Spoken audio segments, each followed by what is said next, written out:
Greetings, peace and joy. I trust you had a fruitful day. I do not say happy, though I also wish you did have a happy day. Namo tassa bhagavato arahato sama sambuddhassa.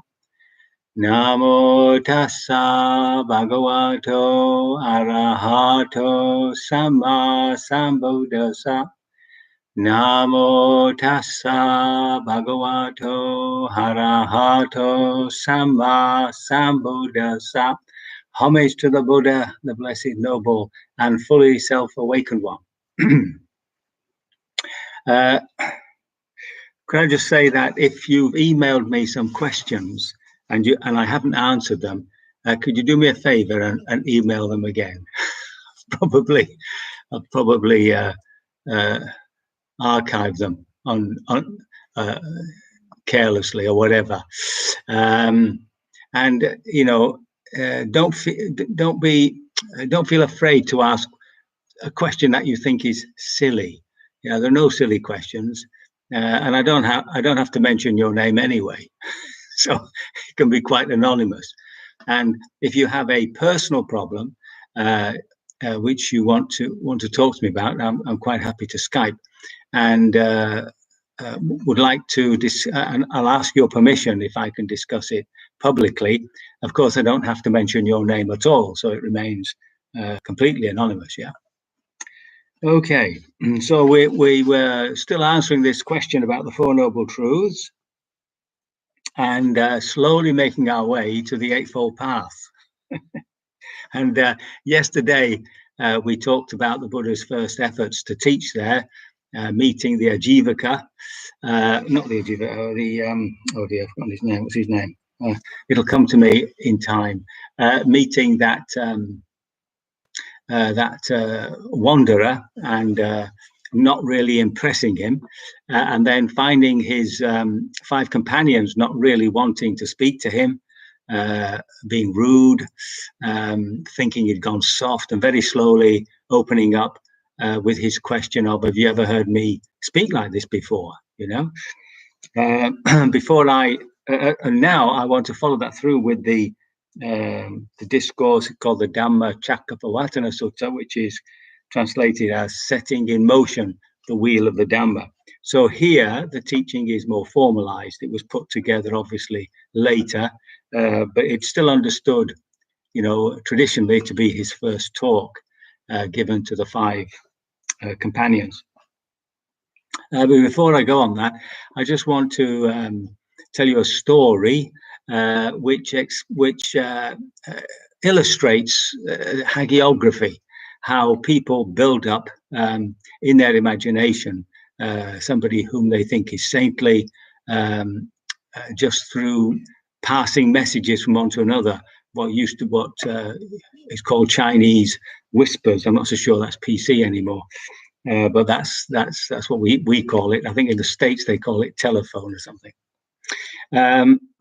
Of course, the same happens with anybody. If you talk about somebody, they pass it on to somebody else. Before you know it, they're either a criminal or a saint. So it so happened I was up in Kandy and went to visit Bhikkhu Bodhi up there. Occasionally, very occasionally, I would go up and visit him. And there was a Danish monk with him whom I hadn't, whose name, of course, I'd forgotten, whom I hadn't known. And what had happened was that he was living in the forests in Sri Lanka in a 3-sided hut. I mean, he was living there with a 3-sided hut. That means that one side was completely open to tarantulas, snakes, etc., etc. And he's very well known for that. And I do believe there are other monks now living in a similar way. When he was coming back from alms round, which would have been in the morning, early morning, I suppose, from the local villages, an elephant suddenly shot out and ran over him. Now, if an elephant, I'm told, if an elephant wants to kill you, they will definitely kill you. But in this case, it seems they just wanted to shock him or something. But unfortunately, one of his feet landed on this monk's hip. and shattered it, of course. And when I saw him, his leg was still up in the air. He'd been to hospital. They tried to do their best. Hopefully he's had it better seen to, who knows. Anyway, I had visited Colombo just before this. It was on my way up, you see. So I used to stay at the International Buddhist Center there, which was established by the Bandaranayakas, who were both presidents of prime ministers at that time of Sri Lanka, especially built for the Mahasi Sayadaw when he visited in about 1956 or something, maybe a bit later, who knows. And there was a Swedish monk whom I knew there, a friend, and again, I've forgotten his name, and he told me a story about this Danish monk. You see, he said, "Have you heard about it?" I said, "No." He said, "Well," he said, he was sitting in lotus under a tree meditating, and a she-elephant passed with a little baby elephant, a cub, or what I don't really call a baby elephant, a baby elephant. And the baby elephant was drawn to this figure under a tree and approached it and tried to sit in lotus, fell over and broke his hip. So you can see what happens when stories are passed along the line. As the story goes, he actually lay there all night. It was only in the next morning that the villagers recognized he hadn't turned up his arms round and went looking for him. So quite a telling story there about the way we build stories around things. So putting that aside, let me start this particular discourse. And as I go through, I'll try and make some sort of comments. So, thus have I heard. Remember, these were all remembered by his attendant, Ananda, who became an Arahat just before the meeting, the big meeting that happened after he died. And it says that on one occasion, the Blessed One was dwelling at Varanasi in the deer park of Isipatana. So this is the place near present-day Varanasi, on the Ganges there, and the deer park at Isipatana. I think it's now known as Sarnath. There, the Blessed One addressed the bhikkhus as a group of 5 thus. So he's now with his companions, his old companions. Yeah, he says, "Bhikkhus, these 2 extremes should not be followed by one who has gone forth into homelessness." What 2? The pursuit of sensual pleasure, of sensual happiness in sensual pleasures, which is low, vulgar, the way of worldlings, ignoble, unbeneficial, and the pursuit of self-mortification, which is painful, ignoble, and unbeneficial. Without veering towards either of these extremes, the Tathagata has awakened to the middle way, which gives rise to vision, which gives rise to knowledge, which leads to peace, to direct understanding or direct experience, to enlightenment, and to nibbana. Now, these 2 extremes, so by one who's gone forth into homelessness, so he's obviously talking to people who are wandering mendicants, but here we can translate this as anybody who's on a spiritual path, right? This isn't just for monks and nuns, this is for anybody who is on a spiritual path, wanting to be released from all suffering. So what 2? So he says the pursuit of sensual pleasure, sensual happiness, in sensual pleasure. So remember, it's not the object itself that we want. It's not the good food, the sex, drugs, and rock and roll. It's how we personally feel happy, excited when we have those things. He says this is low, vulgar, the way of worldlings, ignoble, and unbeneficial. So we have to stop it. That's the message there. In fact, it's more than unbeneficial. It produces addiction, doesn't it? That's the problem with depending on sensual pleasures in order to make ourselves happy. They become a dependency. And the next one is the pursuit of self-mortification, which is painful, ignoble, unbeneficial. Now, this self-mortification is really about blaming the body. It refers I think specifically to the practice of those days. The Jain leader was one of was well known for this practice, and he was an elder contemporary of the Buddha. And there's some suggestion that the Buddha might have spent some time, or at least visited him or whatever. But he was definitely practicing self-mortifications for 4 years, it said. And the main thing, of course, was to draw the body down, not indulge in any of the senses. He said he got so thin he could hold his spine through his stomach. So if you try that, you can see he's very, very, very thin. And the understanding was that it's the body that's at fault. You wouldn't have lusty thoughts if you didn't have eyes. So you start blaming the body for your problems. You wouldn't be greedy if the body didn't have appetite. So you start working with the body to draw down its sensual pleasures, and that way you stop these reactions which lead you to more suffering. But he, of course, found this to be painful. Well, it's painful, of course, yes. Ignoble, so it wasn't leading on the spiritual path. Whenever the word Arya is used, it's always about the spiritual path, and it was unbeneficial. He didn't get anything from it. In fact, he said it was just more suffering. There was, of course, a philosophy that underpinned this idea, and that was that the body itself was your karma, and that if you could just let go of the body, just let it go, the soul would rise naturally to an eternal heavenly place. And this definitely is the philosophy that underpins Jainism. And a saint in Jainism is one who stops eating, basically. And often very elderly people will do so with that understanding. So the Buddha didn't think that was beneficial, right?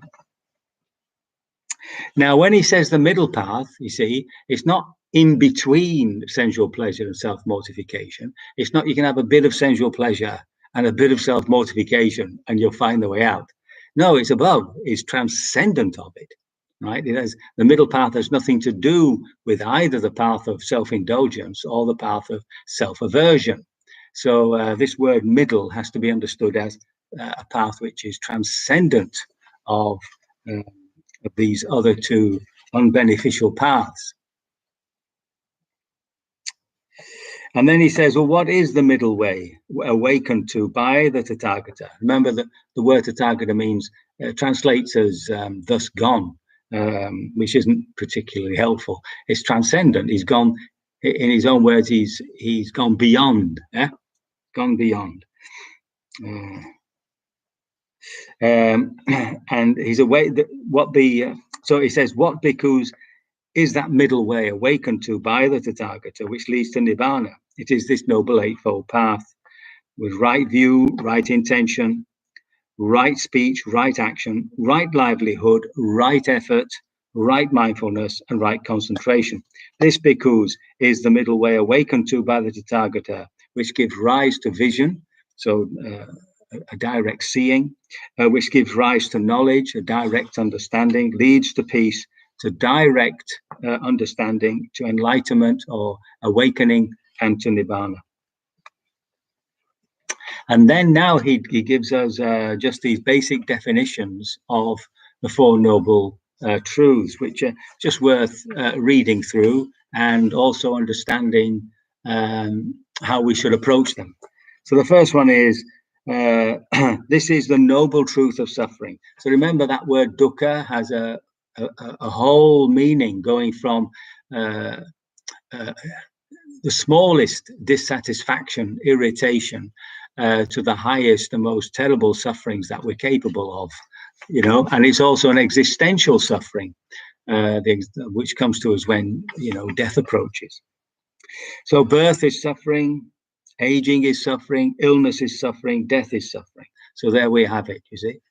The union with what is displeasing is suffering, and separation from what is pleasing is suffering. So having to deal with something that we don't like and having not to be able to get what we do like. I mean, these are sufferings for people, for us, who are committed to trying to find some sort of permanent happiness in this life form. And then finally, not to get what one wants, of course. So yeah, we've done that. And the 5 aggregates subject to clinging are suffering. Now, we haven't got time to go into the 5 aggregates this evening, but some other time. So these 5 aggregates really refer to what we would call the psychophysical organism. And this is what we identify with. And that identity is, of course, the root cause of our suffering. Now, this, bhikkhus, is the noble truth of the origin of suffering, or the cause of suffering. It is this craving that leads to renewed existence, accompanied by delight and lust, seeking delight here and there. It is the craving for sensual pleasures, craving for becoming, craving for annihilation. So, the self, or our general motivation, is to keep living. You know, like we want to wake up tomorrow morning, for instance. And what we're chasing this business of pleasure and trying to get rid of what is unpleasure. And that's what this whole desire is concerned with. So the word tanha translates as desire, or sometimes craving, which is a bit strong. It can be a craving, of course, but there's no English word which gets across the idea of a desire which is constantly unwholesome. And that's what tanha refers to. There is another word for desire, chanda, which can be either good or bad, but tanha is a specific word which refers to those desires that are unwholesome for us, whether we're wanting or not wanting. And so the more fundamental desire, of course, is to keep living, to keep becoming, to keep being me. And the desire to exterminate or to commit suicide, basically, is the opposite of that. In a more gentle way, the desire to become is always to put myself first, to make sure that I'm okay. That's how it manifests. And the desire to annihilate can be as simple as not being able to handle something and just falling asleep. And that's some of the problems of dullness and lethargy we get in our meditation, is based upon that attitude, not wanting to be with anything that's painful or upsetting. So you fall asleep. So sleep becomes a way of sort of suppressing it, keeping it out of consciousness. So that's the second noble truth. The third noble truth is the cessation of suffering. It is the remainderless fading away and cessation of that same craving, the giving up and relinquishing of it, freedom from it, non-reliance on it. So that craving, that tanha, that unwholesome wanting, that unskillful wanting, not wanting, that's what has to go. And a word for it would be reactivity, just reacting to things, not responding from wisdom, not responding from a position where we understand, but always reacting from this deluded place. Now, we don't do that always, obviously, but often we do. And what we're doing is reinforcing an old habit of ours. It's so easy to fall into old habits. Old habits die hard. But in a sense, that sounds so simple. Just get rid of this wrong desire. But of course, what we discovered is that is quite a challenge. It's more than a lifetime's work, if you believe in rebirth. And finally, the noble truth of the path leading to the cessation of this suffering is the Eightfold Path. And just quickly before we begin, because I want to do the Eightfold Path finally tomorrow, I absolutely determined. The noble truth of suffering, he says, having stated what it is, he says this is what has to be fully understood. You have to understand it. And it's not just basic intellectual understanding, of course, but a direct understanding through personal experience. And part of that is the process of meditation, vipassana. And then he says, as far as I'm concerned, this has been fully realized, fully understood, excuse me. The noble truth of suffering, the origin of it, he says, has to be abandoned. Okay, this is what we have to abandon completely. And then he goes on to say that he has in fact abandoned it. The noble truth of end of suffering has to be realized. A direct personal experience of a nibbanic moment, and he says that, of course, he has actually experienced that too. And then, of course, the path itself is something that is to be developed. And of course, he goes on to say that this has been developed, right? So that's the process of becoming fully liberated from suffering. So what I would like to do, I've just got time, I'd like to skip over to the ending of this discourse, which then shows you how it's built up into these wonderful images, other worlds, other gods, etc., etc. So long as bhikkhus, as my knowledge and vision of these Four Noble Truths as they really are, in their 3 phases and 12 aspects, that's what we've just been through, was not thoroughly purified in this way, I did not claim to have awakened to the unsurpassed perfection, to the unsurpassed perfect enlightenment in this world, with its devas, gods, Mara and Brahma, those are the higher gods, and in this generation of ascetics and Brahmins, it's devas and humans. Devas are the beings of the beings around us. But when my knowledge and vision of the Four Noble Truths as they really are in their 3 phases and 12 aspects was thoroughly purified in this way, then I claim to have awakened to the unsurpassed perfect enlightenment in this world. Unshakable is the liberation of my mind. This is my last birth. Now there is no more renewed existence. This is the knowledge and vision that arose in me. This is what the Blessed One said, and elated the bhikkhus of the group of 5 delighted in the Blessed One's statement. And while this discourse was being spoken, there arose in the Venerable Kondanya the dust-free, stainless vision of the Dhamma. Whatever is subject to a beginning is subject to an end. Everything arises and passes away. And when the wheel of the Dhamma had been set in motion by the Blessed One, the earth-dwelling devas raised a cry. At Varanasi in the deer park of Isipatana, the unsurpassed wheel of the Dhamma has been set in motion by the Blessed One, which cannot be stopped by any ascetic or Brahmin or Deva or Mara or Brahma or anyone in the world. And having heard the cry of the earth-dwelling devas, the devas of the realms of the 4 kings raised the same cry.